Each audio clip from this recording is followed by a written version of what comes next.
Live. Uh, Broadcast was deleted on Facebook. What? Shit. Oh my God, now what? Just read, broadcast was deleted on Facebook. Well, that's okay. We're actually live. We're live right now.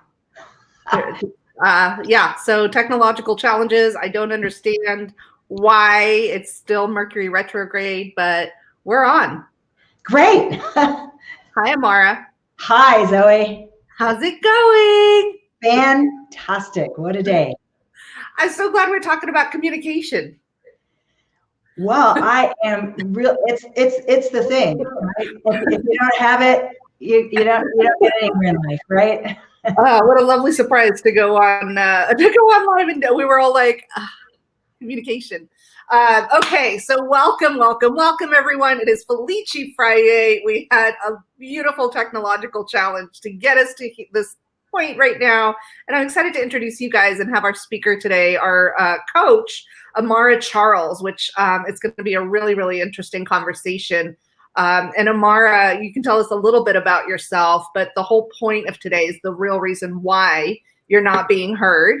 And you're a relationship expert and you bring sexy back into the bedroom. So how does that apply to the wedding and event industry? We'll get to, but why don't you tell us a little bit about yourself?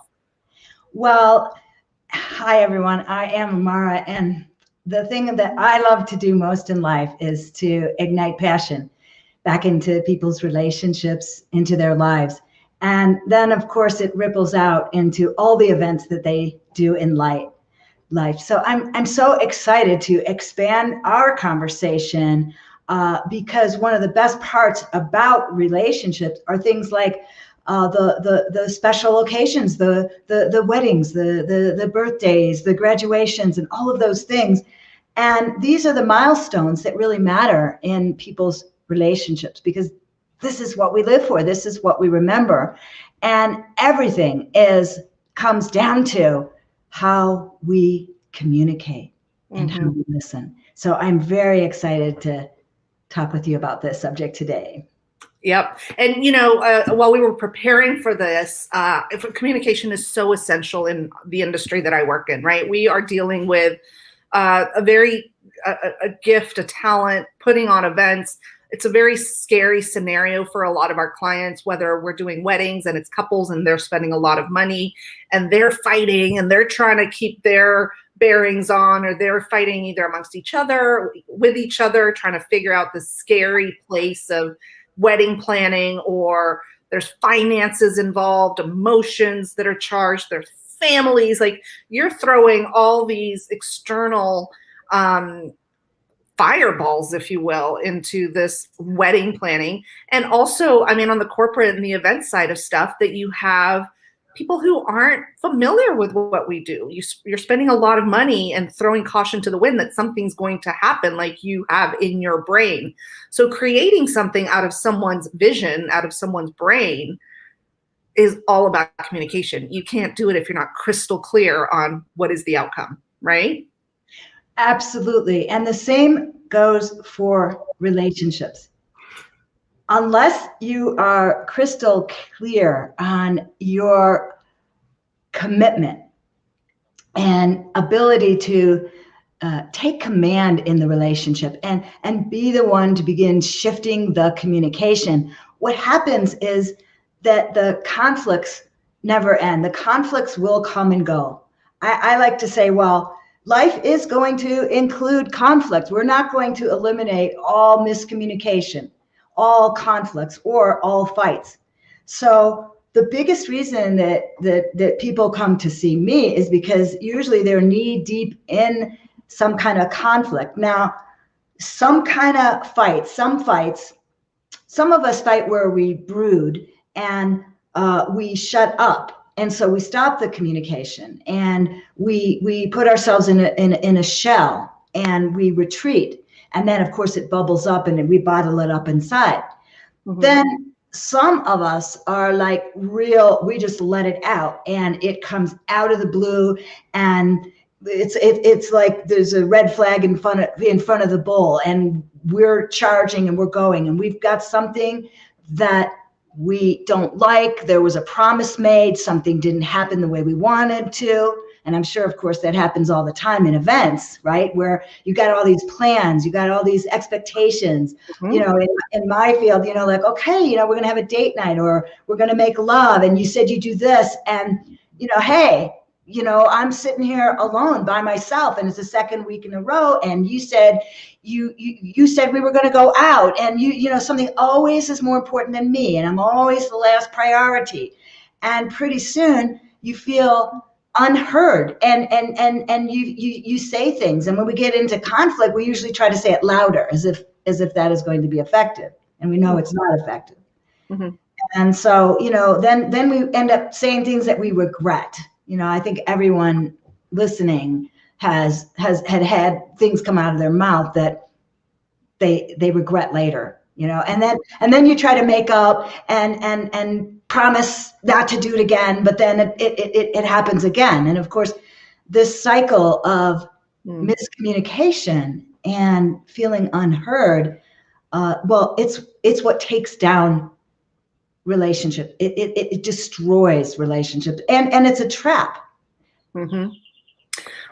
A couple things. I took great notes because this is so much great content. And again, this relates, like you said, what you do. I know that this is about the bedroom and steaming that up, but it really, really does start. For me, it's bringing that energy into with my clients, right?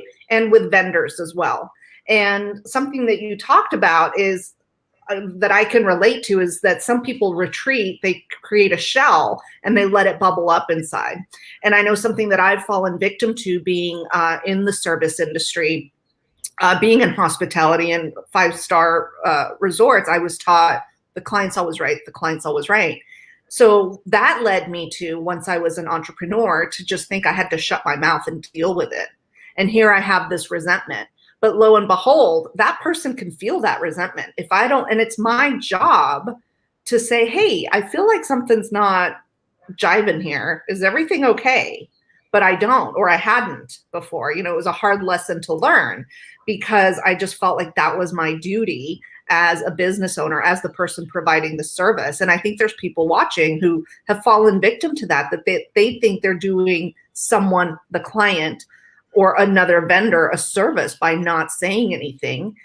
Or, right, the other side of it, coming out of the blue, I'm 100% Italian. You think we haven't had, when you say getting louder, that's just having a conversation, and that's on my family side of the things, the familial with my friends and so forth. But with the clients, I was a completely different person. So how do you bring that balance together? Because it does become a cycle. You do let it bubble up, and just because you think you've dealt with it once, it doesn't mean this isn't going to continue down the line.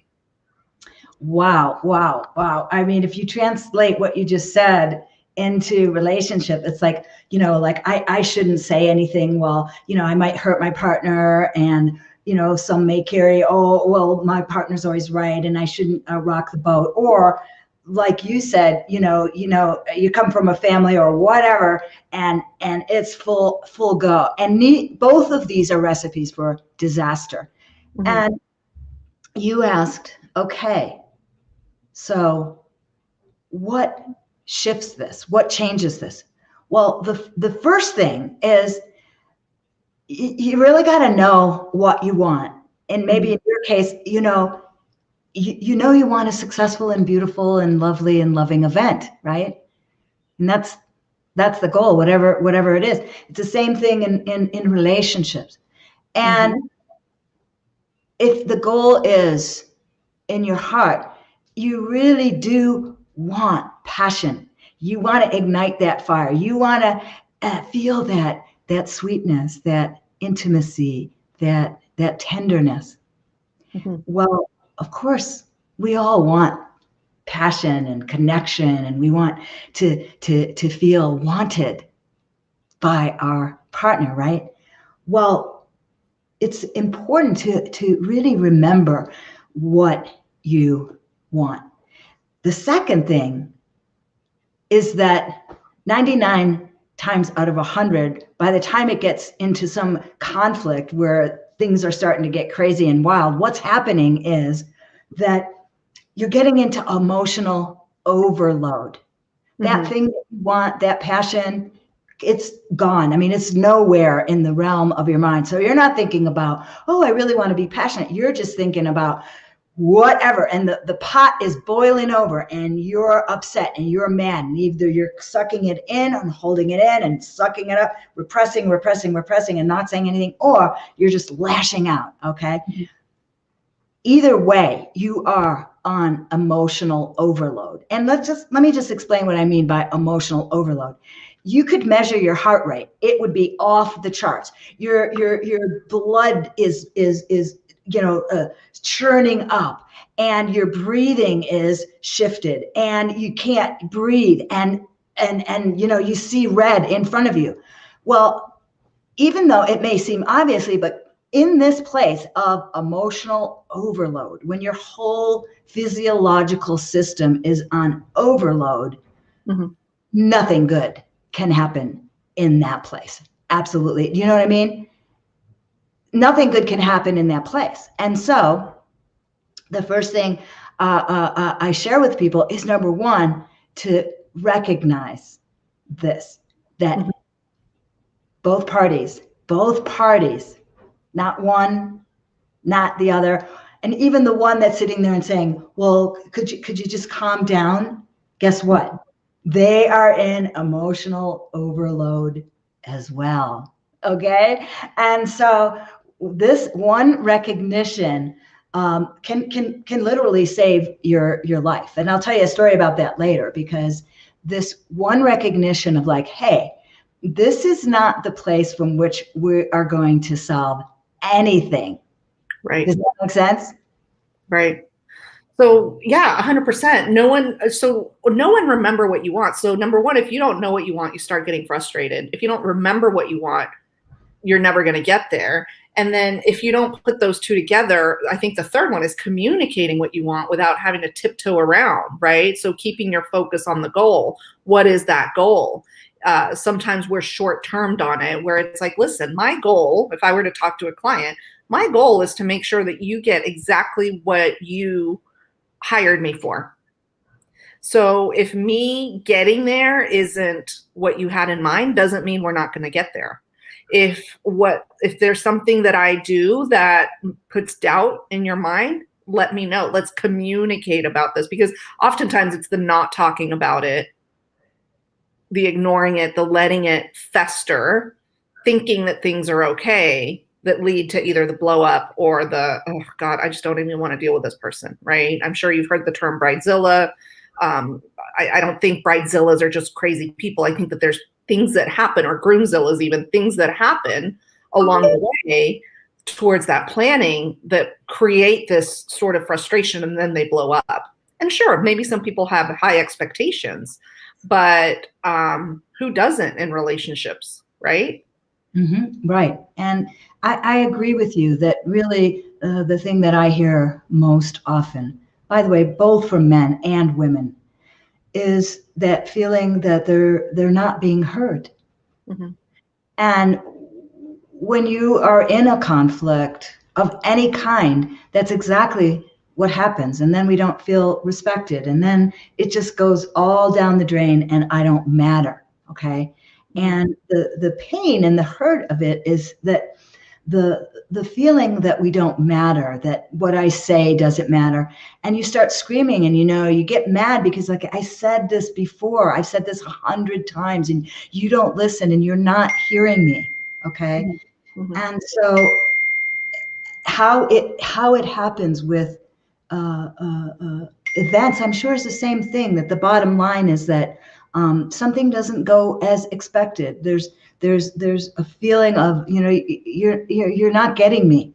You're not hearing me. And when we don't feel heard, the damage that this does, if this continues, once in a while, it's no problem. But if we're continuously feeling that our voice doesn't matter, that we're not being heard, the the communication sours, and of course the passion really tanks.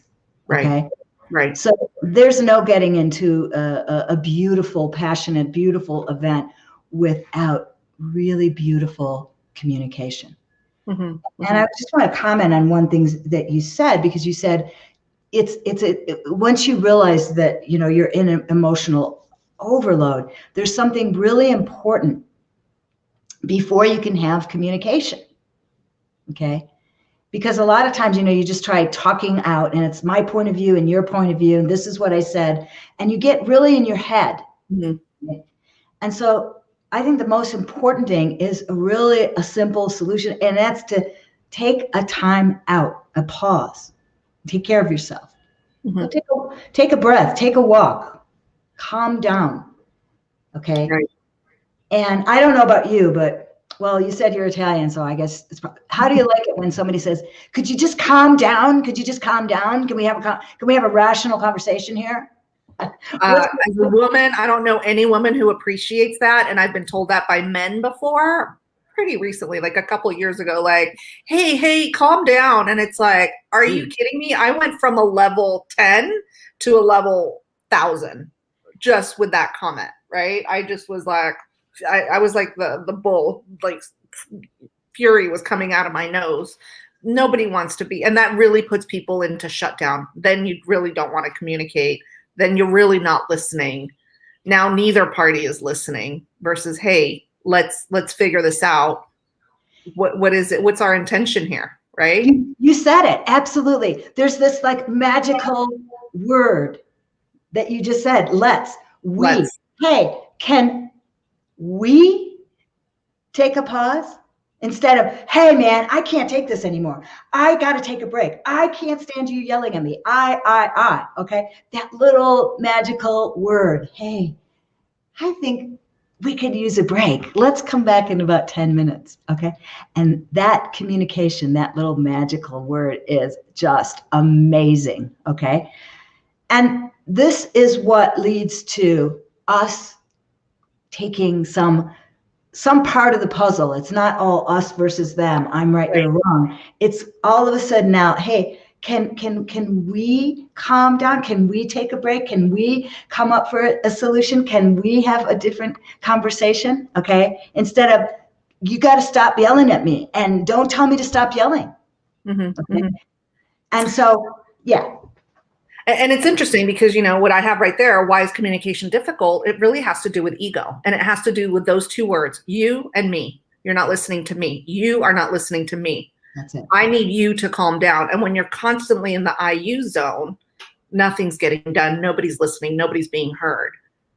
Hey, let's get together. What are we going to do about this? Do we see eye to eye? Do we have a common goal? You can still say IU. What is your goal so that I can help you? But that's a whole different tone than the accusatory, right? Well, yeah. And that's just so beautiful, Zoe, because it really is that simple, that little pause where you just take a breath and give yourself a moment of self-soothing, of self-care, of, what can I do to calm myself down? I do need a break. Something maybe I really don't like conflict. I don't know about you, but I grew up in a family with quite a bit of conflict. And so my reaction was, I can't stand conflict. I just want to stop. Okay. And I like to leave. Okay. I just want to walk away because I just do not like it. Okay. And there's a way to leave that is compassionate. Okay. There's a way to simply pause and say, hey, let's take a break here for a moment. Okay. I need to collect myself a little bit. How about you? Okay. So it sounds very simple. And when you are in conflict, what I always say, it has to be really simple because, like I said, you're in overload and you can't remember some fancy technique like get yourself centered or go and meditate or something like that. It's a 5-alarm fire, right? Mm-hmm. And so you need to do very simple things to calm yourself down, whatever that works for you. Take a little walk or calm down, and then that magical word of we. Let's do something here together. It is extraordinary because it's an invitation for further conversation and more a calm, more productive dialogue. And from this place, I have helped hundreds of couples really find solutions to things that were plaguing them, driving them nuts for years, you know? And you probably know this too in your field. It's the little things, right? It's the little things. It's like, you know, you get angry about the craziest things. It's like you get a birthday present. It's supposed to be a nice thing, right? But they give you something that you exactly said that you don't like, you know, pink lipstick. You hate pink lipstick or whatever, right? And what do they get you for a present? Pink lipstick. Are you kidding me? I said times, I don't like pink lipstick, right? And so you're not listening to me, okay? And then you feel like you don't care about me. Yeah. So yeah. I'm not sure how that plays out in your field where there's just a disconnect. It's like, wait a minute. Hey, this is what we said. This is what we agreed on. And then this totally other thing happens. Mm-hmm, mm-hmm. Yeah. And, you know, as you were talking, I was thinking about the whole pause thing because it is so important for us to remember that, because during the events, you don't have a lot of time to pause. You're just trying to get, you know, you're fighting time, you know, you're constantly getting to the next thing of the event, the next thing of the event. So the people that are very successful in this industry and that really run these great events, obviously they're proactive. Things are going to happen. You're dealing with putting a bunch of people together to make something happen, whether it's, you know, the guests, vendors, what have you, and you have to make decisions quickly. But being able to pause for a minute, that, I mean, we're just in such a highly fueled industry that to fix those problems right away, whether it's a technical glitch and you have to talk to the audiovisual team, whether it's a catering glitch and you have to go talk to the food and beverage person, you still need a pause. You can't go in charge because you're not going to fix the problem. You're going to add fuel to the fire. If the captain of the ship freaks out, the ship's going to sink. Right. Well, yeah, and there's a big mistake that people make in that pause. Okay, so you go and you take a pause. Okay, I need to walk here, and while you're walking or you know by yourself, you're going, man, that jerk, he did this and she did that and he did that, and your brain is just on overload, and all you're doing is like feeding the overload. Okay, so in that break, we started off talking about your why. The best thing you do is reconnect with what the heck you're doing. Mm-hmm. Okay, take a deep breath. Oh, we promised to create a beautiful event here. That's everybody's really has the same thing. Okay, or in a relationship, what are we doing here? Oh, we're here for our family. We're here to create a beautiful home together. The more you can connect, the stronger you can connect in that little pause, the more calmly you can return to find a solution. Does that make sense? 100%. I was thinking about this one time with this mother of the bride who was just in this frenzy this whole time. She was driving everyone nuts, including the bride, day of the wedding. And I just walked up to her and I held her hands and I said, I can't remember her name. I'm going to use Nancy. I don't know why. And I said, Nancy, I said, can I share something with you? So here, permission, right? Can I share something with you? I said, I'm here to make sure everything goes smoothly so that you can have a good time. Mm-hmm. That's what we all want. And I said, so please, how can we make that happen? And again, those words, I, we, you, we. And later on, after the wedding, actually, the next day, she's like, you know what? Thanks so much for doing that. Mm-hmm. I needed someone to tell me that in the moment because they're so energetically fueled and their daughter's getting married and they're crying and there's all these emotions and everything like that without me saying like, hey, lady, calm down. Like that would have been the worst thing to do. Oh, God. Right. But reconnecting to the goal, like we're here to make sure there's a great event. Nothing's good. Like, and she wouldn't have done that otherwise. And I can't believe I had the instinct to do all that. But it was the hugest win for everyone, including the bride. So effectively communicating brings these win-wins, because ultimately it's focus on the goal, right? Working collaboratively so that you actually fix the issue, whether it's during the planning of it, whether it's, it's like dating and marriage, right? It's like, if things go awry by the second date, you're not really going to get married. Right. And, and when you are together and you have a committed relationship, which is what I specialize in, is those in committed relationships. Okay. There's something that goes wrong just about every day. I mean, life hands you stuff, right? And so before anyone successfully gets passionately in the bedroom, where they ignite their fire and their passion together and their sweetness, the entire foundation is all about this communication. And if it is sweet from the minute you get out of bed, and it's smooth all day, it's not perfect. There's going to be wobbles. There's going to be differences of opinion. There's going to be conflict. There's going to be life happens, all of it. Okay.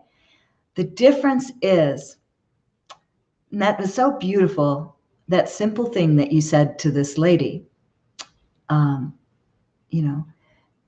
I support you? Can I connect with you? And this is the same that can happen in a relationship. That very simple, direct and caring statement of, can we connect? Mm-hmm. Okay. Can you help me understand what you're feeling? Yeah. Those simple words. Can we? Yeah. May I ask you? Okay. May I ask you?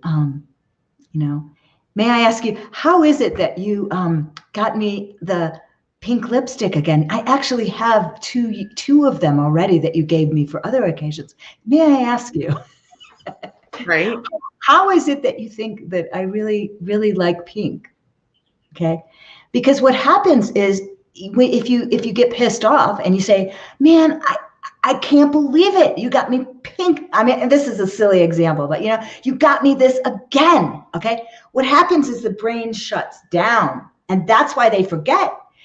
When we yell like this, and when our communication is like these spitting out of resentments, we go blank. We wonder why does our partner forget? Why don't they hear? Okay. Half of it, maybe not all of it, but half of it is because we're not creating a field of listening. Okay. I call it listening with your spirit ears. And when we create, by using our language in this way, this field where we are truly listening to the other. And I'll just keep it simple. Okay.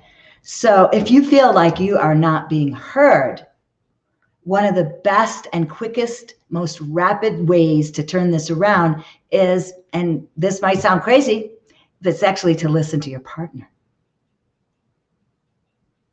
If you feel like you're not heard, make a really sincere, genuine effort to listen to your partner. Okay. And just try that out, because, what happens is it's contagious. You listen to your partner, guess what? They start listening to you. Yeah, it starts becoming reciprocated. And that's ultimately what we want, right? If your client's not hearing you, understand what they want and say, hey, okay, let's take a minute to make sure I'm understanding exactly where we're at. Yes. And yes. And it's all these beauty things instead of this highly charged, oh my God, this bridezilla, she's such a nightmare. And you go into this place of this person, instead of having this, I think you used the word earlier, magnetic, exciting. The last thing I want to do when you plan an event with someone, it can be through COVID. It's for some people, it's been 3 years, but 6, 18 months. Do you really want every single time that you're having to deal with this particular client for it to be, oh, geez, not again, I have to talk to them? Like, life is too short for us to run our businesses that way, right? Oh my goodness. So yeah, you're really talking about, we got to get on again, because that whole magnetic frequency is really a beautiful way to draw your partner to you, rather than running around and trying to get him or her to do something. Okay. And that is just a real turnoff. And it really comes down to the magnetic frequency of ourselves. Okay. So when we take care for ourselves, and we care for ourselves and raise our frequency, our words come out better, our communication is better, we listen more, we are happier, and the flow of the experience, the engagement, or the event is totally affected by our communication with ourselves first. Yeah.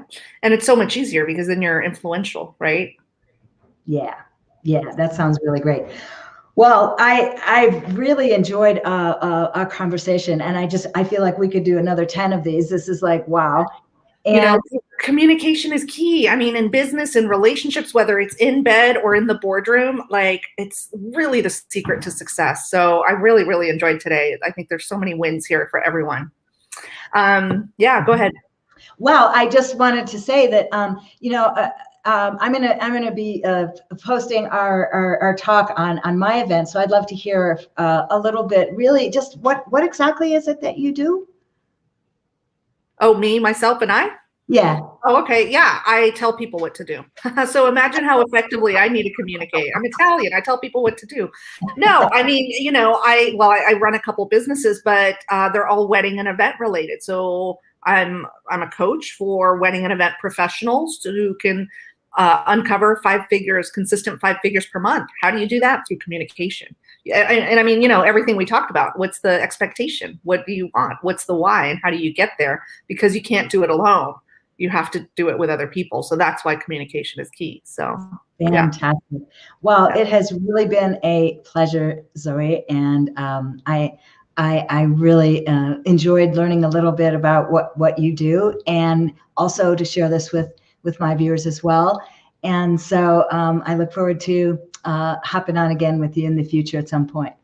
Oh, what a great time. Thanks so much for your insight. You guys can find out more about Amara. Go to amaracharles.com/talk. I keep messing this up. Did I do this right? You did it perfect. And I help people save their marriage, their relationships, and ignite passion. That's what I do. Yeah, exactly. So thank you so much. I appreciate it. Thanks for your time, Amara. Bye, everyone. We'll see you tomorrow.